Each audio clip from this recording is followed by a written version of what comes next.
सोमनाथ ऐसा हिंदू मंदिर है जिसकी गिनती 12 ज्योतिर्लिंगों में पहले ज्योतिर्लिंग के तौर पर होती है।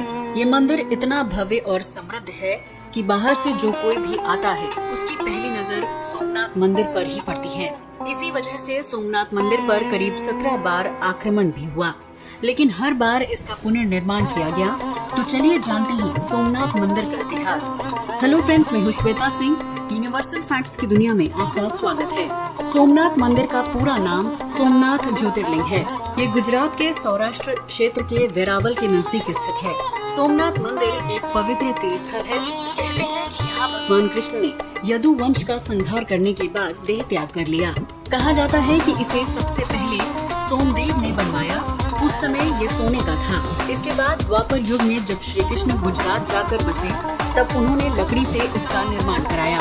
आखिर में महाराजा भीमदेव ने इस मंदिर का पत्थरों से निर्माण करवाया। ज्योतिर्लिंग।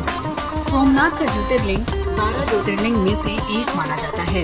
इसकी स्थापना के पीछे कई पौराणिक कथाएं हैं। इस पवित्र ज्योतिर्लिंग की स्थापना वहीं की गई थी जहां भगवान शिव ने दर्शन दिए थे। असल में ज्योतिर्लिंग 2 शब्दों से मिलकर बना है। ज्योति का अर्थ है प्रकाश और लिंग का अर्थ है चिन्ह या छवि। ज्योतिर्लिंग को भगवान शिव के रूप में पूजा जाता है। कहते हैं कि इन 12 जगहों पर साक्षात भगवान शिव प्रकट हुए थे। एक कथा के अनुसार सोम यानी चंद्र ने दक्ष प्रजापति राजा की 27 कन्याओं से विवाह किया था, लेकिन वो सभी पत्नियों में से रोहिणी को ज्यादा प्यार और सम्मान दिया करते थे। इसलिए बाकी पत्नियों ने इसकी शिकायत अपने पिता दक्ष प्रजापति से की।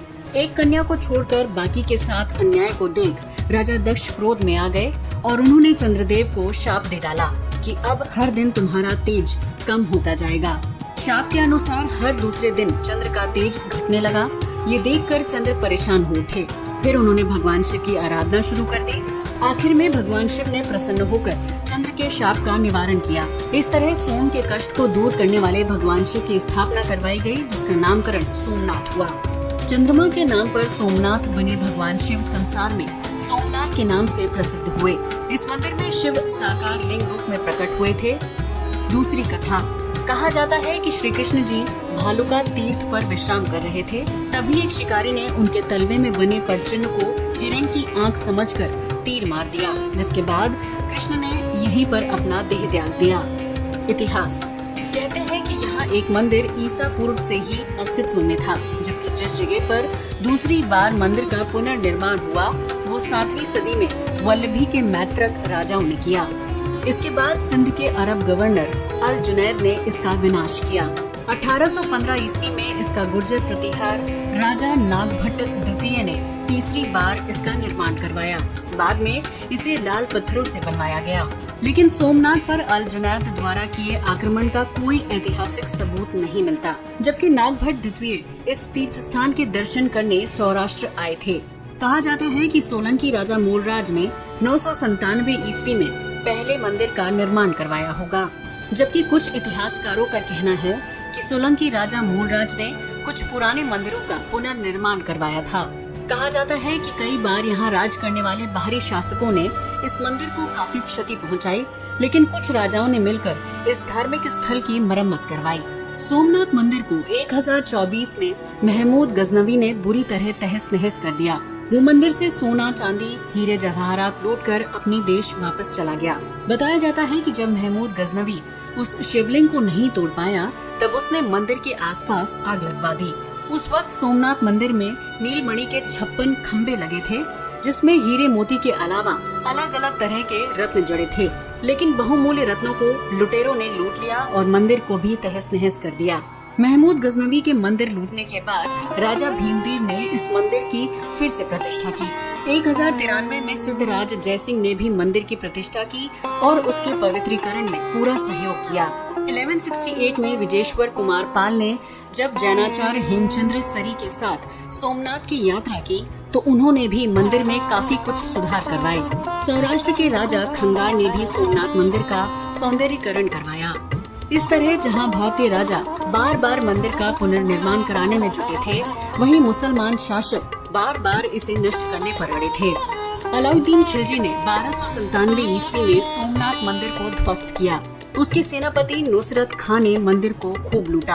1395 ईस्वी में गुजरात का सुल्तान मुजफ्फर शाह भी मंदिर का विध्वंस करने में जुट गया। अपने पिता की राह पर चलते हुए अहमद शाह ने फिर से 1413 ईस्वी में सोमनाथ मंदिर को तोड़ डाला। इस तरह मुस्लिम शासकों ने इस मंदिर पर लगातार हमले किए। महमूद गजनवी का हमला सबसे ज्यादा चर्चित रहा, क्योंकि उसने हमले के दौरान ना जाने कितने लोगों का कत्लेआम किया। धन की चाह में उसने भारत पर 17 बार हमला किया। उसने लगभग 5000 सैनिकों के साथ सोमनाथ मंदिर पर हमला किया। कहते हैं कि उस वक्त लगभग 25,000 लोग मंदिर में पूजा करने आए हुए थे। आजादी के बाद पुनर्निर्माण। आजादी के बाद देश के पहले राष्ट्रपति डॉक्टर राजेंद्र प्रसाद ने देश की शान और स्वाभिमान को बढ़ाने के लिए सोमनाथ मंदिर का फिर से भव्य निर्माण करवाया। आज के समय में ये मंदिर भारतीय संस्कृति और सनातन धर्म की शोभा को बढ़ाए हुए है। सोमनाथ का मूल मंदिर जो बार बार नष्ट किया गया था, वो आज भी अपने मूल स्थान समुद्र के किनारे ही है।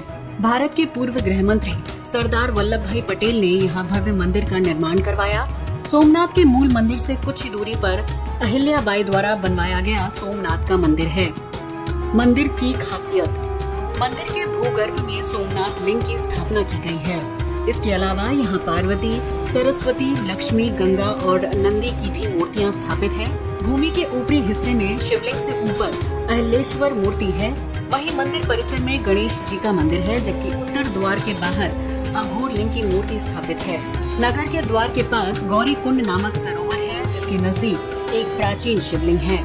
तो दोस्तों, ये था सोमनाथ मंदिर का लंबा इतिहास, जिस पर मुस्लिम शासकों ने बार बार हमला कर सब कुछ तहस नहस कर दिया, लेकिन हिंदू शासकों ने मिलकर हर बार उसका पुनर्निर्माण करवाया। आज के लिए बस इतना ही। वीडियो अच्छा लगा हो तो इसे लाइक और शेयर करें, साथ ही चैनल को सब्सक्राइब भी करें। जय हिंद दोस्तों।